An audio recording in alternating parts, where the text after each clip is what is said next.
suis avec un jeune comédien qui non seulement est comédien, auteur, et je vais dire principalement chanteur. Ah bon? Il s'appelle Clément Julia, il a écrit sa première pièce qu'il interprète à Paris pour quelques jours, enfin quelques temps.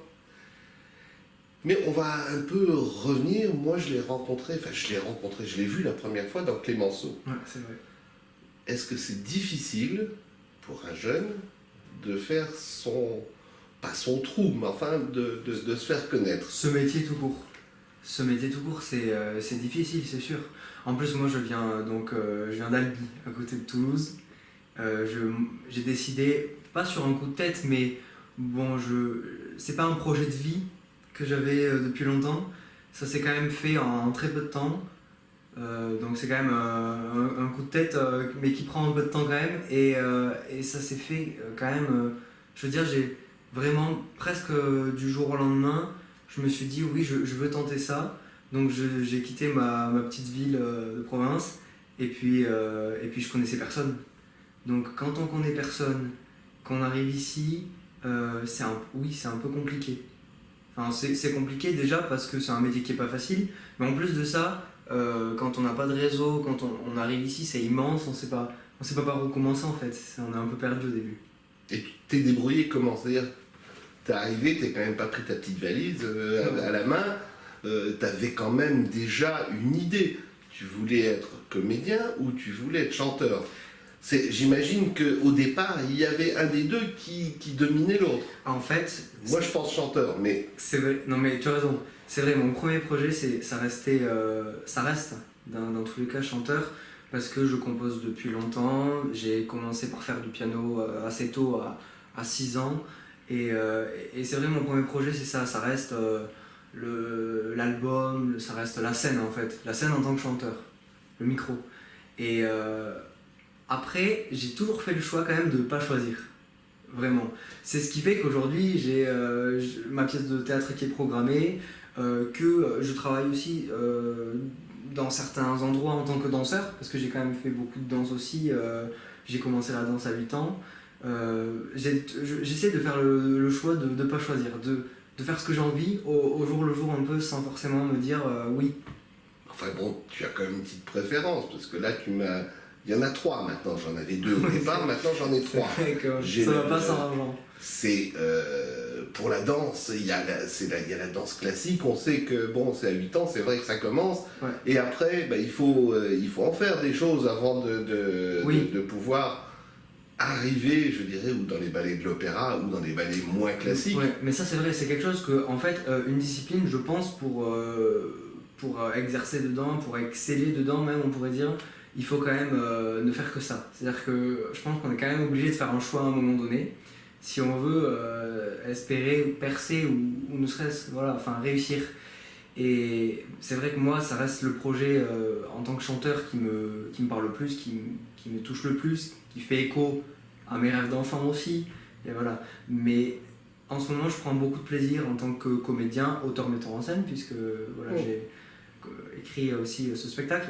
Mais bon, je pense que je choisirai jamais vraiment. Ça sera aussi la vie, les rencontres qui feront que ça se passera ou ça se passera autrement. Ce qui est amusant, c'est qu'en général, les jeunes maintenant, je dis les jeunes, c'est pas péjoratif, pour percer, ils pensent toujours ou à TF1, ou à, je sais pas, il doit y en avoir d'autres que TF1, The Voice, il doit y avoir d'autres télécrochets.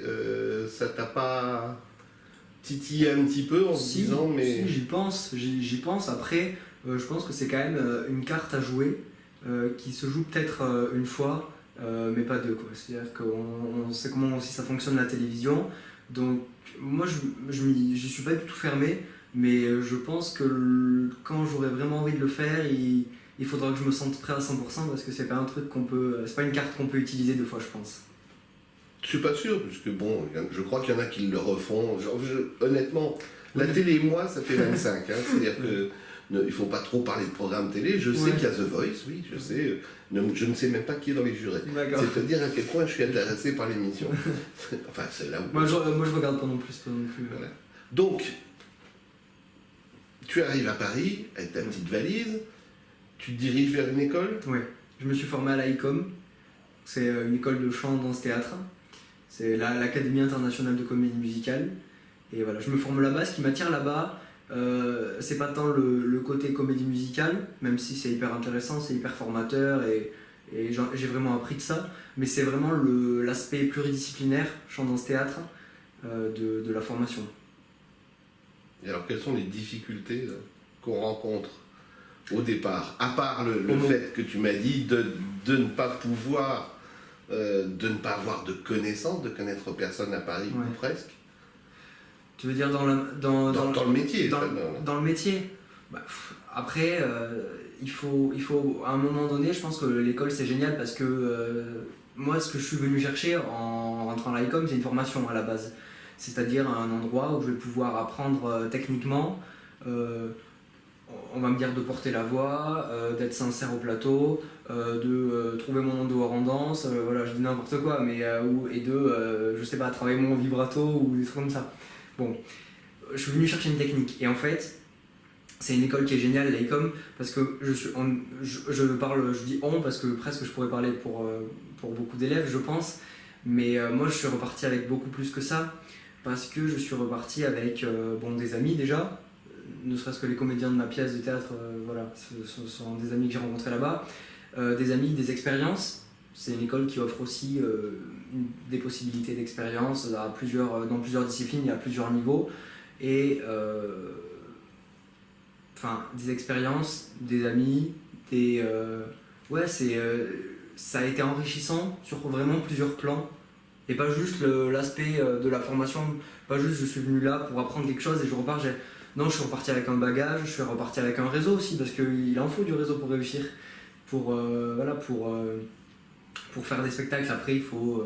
C'est beaucoup de ça aussi, je pense. Donc, Combien de temps là-bas à l'école? 3 ans. 3 ans? Ouais. Bon, ça t'a permis de faire Clémenceau, le musical. Absolument, ouais. Dont le producteur a quand même monté d'autres spectacles. Oui. Et qui reviendront, non pas Clémenceau, je ne sais pas, mais en tout cas l'autre sur Broadway revient dans une nouvelle mouture dans quelques temps. Oui, j'ai entendu parler de ça. Après, moi, je suis pas sur celui de Broadway. Mais oui, le Palais des Congrès, moi, c'est un premier gros contrat, c'est grâce à l'ICOM, c'est sûr. Donc là-dessus, maintenant, ton théâtre, ta pièce, ouais. Alors, t'écris ça comment? Parce qu'en fait, bon, il faut le dire, la pièce, elle parle. Je comprends pas tout parce que je suis pas du tout psychanalyse ni tout ce genre de choses. Et ça chante. Alors d'abord, pourquoi la psychanalyse? Et parce que c'est quand même, tu t'es pas mis dans quelque chose de hop, on rigole. C'est difficile. Donc pourquoi se créer un chemin aussi difficile pour rentrer? Surtout que on t'apprécie beaucoup plus, et moi personnellement, dès que tu chantes. C'est ça ce qui donne le ton et qui donne le punch à la pièce. Oui. Alors, pourquoi? Voilà. Pourquoi tout ça? En fait, c'est pas un choix réfléchi. C'est ça, je pense, qu'il faut comprendre, c'est que la pièce, je l'écris à un moment donné, à l'école, quand on me demande une carte blanche, ce qu'on appelle carte blanche en théâtre, c'est un exercice de numéros, voilà, on doit monter un numéro entièrement libre. Enfin, voilà, on a le champ libre, on peut faire ce qu'on veut, on chante, on danse, on fait du théâtre, voilà. Là, en l'occurrence, la seule consigne, le thème, l'espèce de thème qu'il y avait de ce numéro, c'était « Où suis-je? Qu'ai-je fait? Que dois-je faire encore ?» Le célèbre vers. Et donc, moi, je me suis mis à écrire, c'était censé être un numéro de 5 minutes à la base. Et moi, je me suis mis à écrire, à beaucoup écrire, et j'ai écrit comme jamais j'ai écrit dans ma vie, parce que je pense pas du tout être... je pense pas avoir été prédestiné ou être prédisposé à ça, vraiment pas, mais c'est quelque chose qui m'a plu en fait. Vraiment, je me suis amusé à faire ça. J'ai écrit, et c'était à la base un monologue que j'écrivais, sûrement très très chiant en fait, parce que quelque chose d'un peu intello, ou quelque chose d'assez introspectif, où j'avais besoin aussi de me confronter un peu face à moi-même et de voir ce qui... Parce que c'est vrai que le thème « Où suis-je? Qu'ai-je fait? Que dois-je faire encore ?» il y a déjà une profondeur, il y a déjà un fond presque philosophique, enfin métaphysique quoi. Et voilà, du coup j'ai rajouté ce personnage de la psychologue pour venir poser des questions, parce qu'il faut cet échange pour pas que déjà ça soit voilà, quelque chose d'un peu ennuyeux. Il faut cet échange-là. Et du coup, le personnage de la psychologue, ne serait-ce que le thème de la psychologie, c'était pas mal comme forme à ce fond en fait. Ouais, il y a un homme, il y a une femme, Ouais. et il y a un troisième sexe. Et il y a un troisième sexe. Donc là, c'est quand même la question qu'on peut se poser. Pourquoi alors là, pourquoi ce troisième sexe? Et puis, bon, je dirais pas ce qu'il est ou ce qu'il n'est pas, mais c'est... on sait qu'il y a un garçon, qu'il y a une fille, et qu'il y a un mix entre les deux qui apparaît. J'aime bien qu'on ne sache pas trop comment le qualifier. Est-ce que c'est un personnage féminin? Est-ce que c'est un personnage masculin? Est-ce que c'est les deux en même temps? Est-ce que c'est aucun des deux? J'aime bien ce côté on choisit pas aussi. Et c'est un personnage qui est là pour ajouter du mouvement. Donc c'est un personnage, déjà dès le début on ne sait pas comment le qualifier. Et c'est un personnage qui se présente comme Dieu en tout cas. Voilà, tu l'as dit, moi je ne l'ai pas dit. Voilà. Il n'y a pas de... ça reste... je pense qu'il y a encore beaucoup de surprises autour du personnage. Mais voilà, c'est comme ça qu'il se présente. En tout cas, pas qu'il se présente, mais qu'il se résume, Dieu.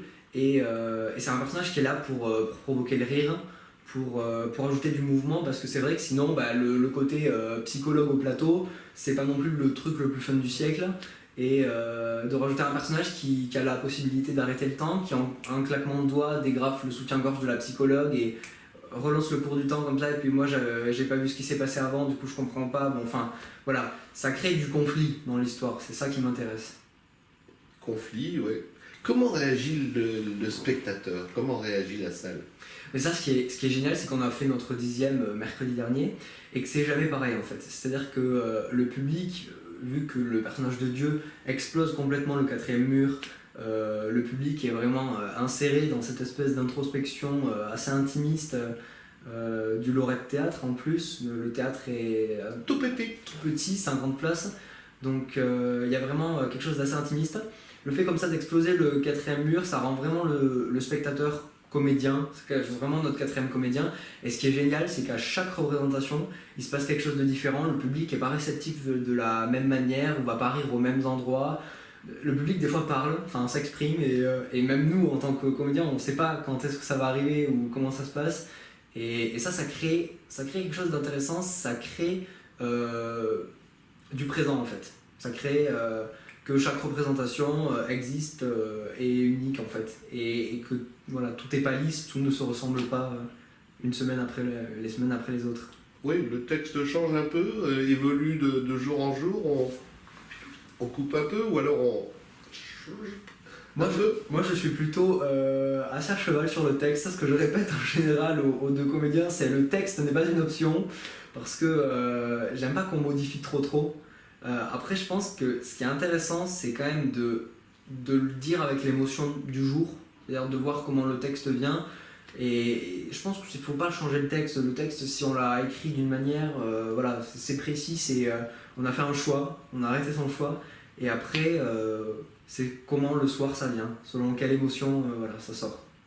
Il vient de nous dire, là, à l'instant, qu'il a choisi. Ouais. Il a choisi. Depuis le début, non, je veux pas choisir, je choisis pas. Mais là, il a choisi. Et parce que là, c'est l'auteur-metteur en scène qui choisit. Ah oui. C'est différent. C'est pas le comédien, c'est Non. pas le chanteur, excusez-moi. Voilà. Il est, vous le voyez un seul, mais il est 4 en fait. C'est ça. Enfin, il y en a peut-être encore plus, parce Ouais, que j'en ai pas vu. Oui. Je connais pas encore. Je montre pas tout dès le premier. Pas le premier jour. Pas le premier jour. Bon, tu as quel âge? 23. Alors 23. Combien de temps donc au minimum, tu arrives à Paris à 20 ans. C'est ça, ouais, 20 ans. Oui, il y a 4 ans, donc 19. Oui, enfin voilà. Ouais. Moins de 20 ans. Oui. Maintenant, la pièce se joue. Là, tu veux quoi aujourd'hui? Ouais. Qu'est-ce qui t'intéresse? De te retrouver devant une caméra, mais pas comme celle-là, une grande. De te trouver sur une scène, mais pas une de 50 places, mais une de 500, 600, même si c'est un tout petit rôle. Je sais pas, voilà. Et qu'est-ce que tu n'accepterais pas dans les rôles? Est-ce qu'il y a des choses qui te tu dirais... Par exemple, si c'était toi le troisième sexe, est-ce que tu l'aurais accepté? Je sais, en fait, je l'ai écrit pour quelqu'un en particulier. Je sais pas si moi j'avais joué ça, j'aurais écrit ça de la même manière. Ça, c'est le genre de truc, je sais franchement, je sais pas. Là, aujourd'hui, ce dont j'ai envie, c'est déjà, j'ai écrit une deuxième pièce. Et je compte bien me servir de psychanalyse pour surfer sur la vague, comme on pourrait dire, pour essayer voilà, de la jouer et à plus grande échelle. J'ai envie petit à petit, ouais, parce que je pense que je suis un grand rêveur et voilà, comme tout grand rêveur, j'ai envie de réaliser mes rêves, j'ai envie d'aller plus loin. Et puis en général, plus on en a, plus on en veut.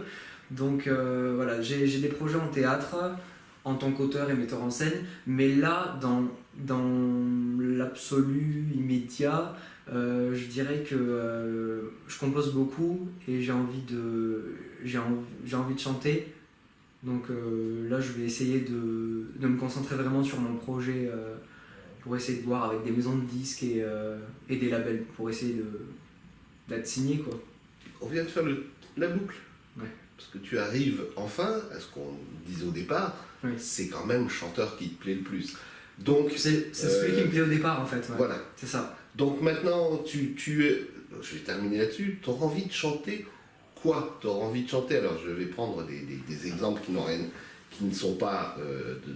tu auras envie de chanter de l'opéra, tu auras envie de chanter du Claude François, du Johnny Hallyday, tu auras envie de chanter je sais pas, du slam, etc. C'est quoi ton style? Puisqu'en fait là, tu as besoin de te définir, j'imagine, donc comme tu te cherches, tu te sens proche de qui ou de quel style? Moi, je crois que j'aime la pop. Enfin, je crois pas, j'en suis sûr en fait. Mais mon père écoutait Queen et ma mère écoutait Edith Piaf. Enfin, écoute toujours d'ailleurs. Oui, il n'y a pas de honte, moi j'aime les deux aussi. Ouais, et je pense que c'est cette espèce de mélange entre la variété française, avec en plus une... Variété à texte, bon c'est la chanson, Edith Piaf c'est une certaine chanson populaire qui Oui, est quand même... c'est la pop de l'époque, jeunes, ouais, c'est la pop de l'époque en fait. Voilà. Et le mélange entre ça et la pop anglaise en fait, hein, enfin le rock, Queen, rock, pop, voilà. C'est quelque chose qui a bercé mon enfance et aujourd'hui, moi je compose beaucoup, j'ai en tout cas un peu ce besoin de chanter mes compositions, de chanter... c'est peut-être l'auteur qui ressort, je sais pas, mais j'ai besoin de me sentir créateur dans ce que je fais. Donc chanter mes compositions, c'est déjà une première réponse. Après, vraiment, moi j'aime beaucoup de choses. Tu écoutes qui et tu chantes qui? J'écoute Christine and the Queens. Mais après, j'irai pas reprendre forcément du Christine and the Queens. Non, ça donne une idée de ce que tu aimes. Mais c'est hyper large ce que j'aime. Ça va d'Edith Piaf à Christine and the Queens, à Eddie de Preto, à Lady Gaga, à de l'électro un peu plus dur. Ah, on a eu un nom quand même plus récent, plus jeune. Ouais. Dans les quatre. Oui. Voilà. Oui, non, j'écoute plein de trucs. Après, j'adore aussi. En ce moment, j'écoute Juliette Armanet pour le côté piano-voix. Je me reconnais aussi là-dedans. Donc, ouais, il y a plein de choses qui me plaisent. Après, chanter mes compos, ça c'est ce que je fais dans le spectacle, puisque les chansons du spectacle, enfin les 3 chansons du spectacle, c'est des chansons à moi. Mais on verra aussi, selon ce qu'on me propose. Mais ouais, de la pop. Voilà, on va se dire rendez-vous dans 3 ans, 10 ans. Ouais. Non, dans 10 ans, c'est peut-être trop tard. 10 ans, ça fait beaucoup. On va attendre un an ou deux, et puis on verra bien ce que Clément Julia va devenir, dans quel domaine il excellera plus que dans un autre. Merci beaucoup. Merci beaucoup.